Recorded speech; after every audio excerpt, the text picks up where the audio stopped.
बदकिस्मत खानदान नारायण जा रहा था कि अचानक से रास्ते में इरादा बदला, मशवरा किया कि हमें सवात चले जाना चाहिए। इस बात का इंकशाफ इस फैमिली के सरबरा जो सियालकोट में मौजूद हैं, जिनकी तस्वीर आप विंडो की एक साइड पर देख रहे हैं, फैमिली के सरबरा ने इस बात का इंकशाफ किया कि मेरा खानदान एक गाड़ी करवाई थी जिसमें 21 अफराद सवार थे।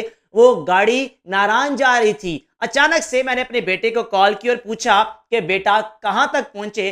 बेटे ने मुझे बताया कि अब्बा जान, हमने इरादा किया है अब नारायण नहीं जाएंगे बल्कि हम सवात जाएंगे, बस कुछ ही देर में हम सवात पहुंचने वाले हैं। बुजुर्ग शहरी के बकौल कुछ घंटे बाद मैंने दोबारा अपने बेटे को कॉल की कि बेटा कहां पहुंचे हो। तो बेटा कहने लगा कि अब्बा जान सवात पहुंच चुके हैं, सिर्फ नाश्ता करने लगे हैं। बुजुर्ग शहरी कहने लगा कि मैंने बेटे से पूछा कि आप लोग तो नारायण जा रहे थे, फिर अचानक से सवात का प्लान कैसे बन गया। तो बेटा कहने लगा कि फैमिली ने मिलकर मुशावरत की कि हम सवात चले जाते हैं, लेकिन घर से हम नारायण कागान के लिए ही निकले थे।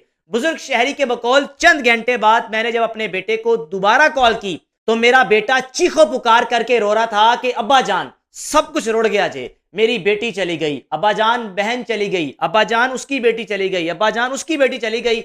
मेरा बेटा चीखो पुकार करके रो रहा था। ये बदकिस्मत खानदान जिसका ताल्लुक सियालकोट डस्का से है, ये बुजुर्ग शहरी उस खानदान का सरबरा था और इस खानदान के सरबरा के बकौल मेरी बेटी भी इसमें शामिल है, मेरा बेटा भी शामिल है, मेरे पोते भी शामिल है, मेरे नवासे भी शामिल है। सबका सब कुछ खत्म हो गया। ये बुजुर्ग शहरी जब मीडिया से गुफ्तगू कर रहा था, बातचीत कर रहा था, तो पीछे से घर से खवातीन की चीखों पुकार की आवाजें आ रही थी। आप एक लम्हे के लिए सोचें कि उस खानदान पर क्या गुजरी होगी जिस खानदान के एक घर से 10 से 14 अफराद का नमाज जनाजा उठाया जाएगा। उस बदकिस्मत खानदान के वहमो गुमान में था ही नहीं कि इरादा नारायण का बनाया है, सवात जा रहे हैं, शायद सवात हमें मौत बुला रही है। और इसी तरह यह खानदान खुद अपनी मौत के पास चल कर गया और सवात नाश्ता करने के दौरान अचानक से सैलाबी रेला इस पूरे खानदान को बहा कर ले गया। वीडियोस सोशल मीडिया पर वायरल हैं। जो वीडियो देख रहा है वो अपने अंदर अपने आप से सवाल कर रहा है कि जब ये खानदान मदद के लिए पुकार रहा था, जब इस खानदान के एक एक अफराद ने एक दूसरे का हाथ पकड़ रखा था कि पकड़ के रखो, बचना है, गिर ना जाना, लेकिन क्या मालूम था कि सैलाबी रेले की रफ्तार इतनी तेज होगी कि वो सब के सब अफराद को बहा ले जाएगा। इस खानदान का ताल्लुक सियालकोट डस्का से। अगर मोहल्ले की बात की जाए तो मोहल्ला डस्का इकबाल जट चौक मोहल्ला रायवाला, यानी इस जगह से इस खानदान का ताल्लुक है। फैमिलीज प्लान करती हैं, इकट्ठे जाते हैं, खानदान के खानदान प्लान करते हैं कि हम पहाड़ी इलाकों में जाएंगे, सैर तफरी के लिए जाएंगे।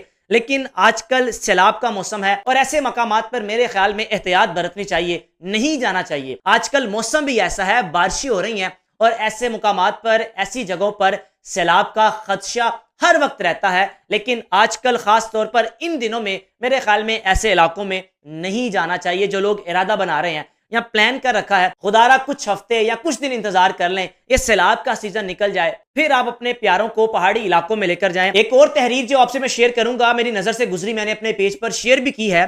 बच्चों ने अपने माँ बाप से बार बार पूछा होगा हमें बचाने कब आएंगे, हम ऐसे ही मर जाएंगे, ये जो बारी बारी बह गए हैं ये सब मर जाएंगे, ये जो हेलीकॉप्टर होता है हम कीड़े मकोड़ों के लिए नहीं होता, हम मर गए तो हमें कैसे ढूंढेंगे, सोच सोच कर दिल फट रहा है। यानी सोशल मीडिया पर ये तहरीर मैंने देखी, मैंने अपने पेज पर भी शेयर की कि किस तरह सबने एक दूसरे से बातें की होंगी। बच्चों ने अपनी माँ को कहा होगा, अपने बाप को कहा होगा अब्बू हमें बचा लो, अम्मा हमें बचा लो। लेकिन वो बदकिस्मत माँ बाप भी क्या करते जो अपनी जान भी नहीं बचा पाए। सिर्फ मेरी तलात के मुताबिक 1 या 2 अफराद को जिंदा बचाया जा सका है, बाकी सब के सब अफराद इस सैलाबी रेले की नजर हुए और आहिस्ता आहिस्ता इनके बेजान जिस्मों को निकाला जा रहा है। मुकामी सहाफियों के मुताबिक ये जो ऑपरेशन है बड़ा मुश्किल तरीन होता है, टाइम लगता है, क्योंकि सैलाबी रेले की रफ्तार इतनी तेज होती है, नहीं मालूम कि वो बेजान जिस्मों को कहां से कहां ले जाए और कहां जाकर बेजान जिस्मों की तलाश की जाए। 5 से 6 अफराद को तो निकाला जा चुका है और मेरी तलात के मुताबिक जो सियालकोट के साफी हैं